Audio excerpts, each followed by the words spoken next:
Hello, this is Randy with Century Glass, here to give you your 5 tips before you buy your next shower door. Frameless shower doors are water resistant. They're not watertight.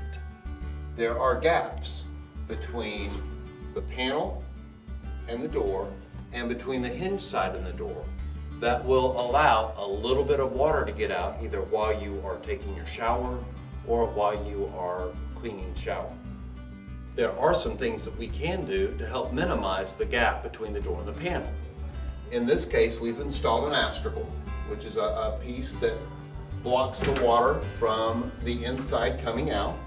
The only disadvantage to an astragal is normally a door will open in or out. Now the door will only open out, but you've sealed the gap here between this glass and this panel.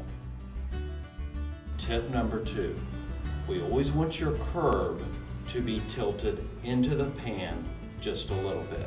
And what we mean by that is, this is the curb.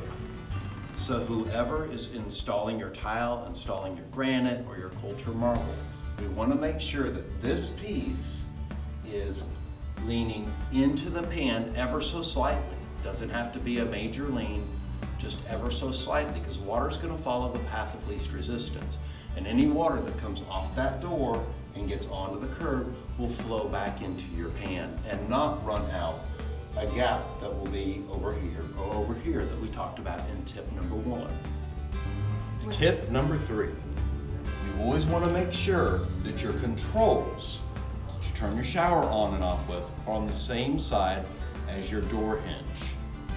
The reason for that is if these controls were over here, you would have to reach in to turn it on, and in the shower, you're gonna get a cold splash of water every morning instead of a warm cup of coffee.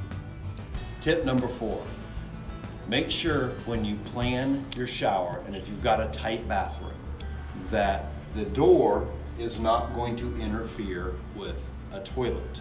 We've had cases where people have wanted a door and panel, but the toilet gets in the way. Now we can resolve that with the frameless door. And this door actually is a frameless sliding door that opens on both sides. So if you have a toilet right here, you can open, reach in, turn on your water, close, and then come in from this side with no interference, and you still have that frameless look. Tip number 5, during a bathroom remodel, if you have the opportunity, always ask for your framer, if you're reframing a bathroom, framing a shower, building a new house, to add an extra stud at the location where the hinge is going to be. So you want 2 studs back together, gives us plenty to hit.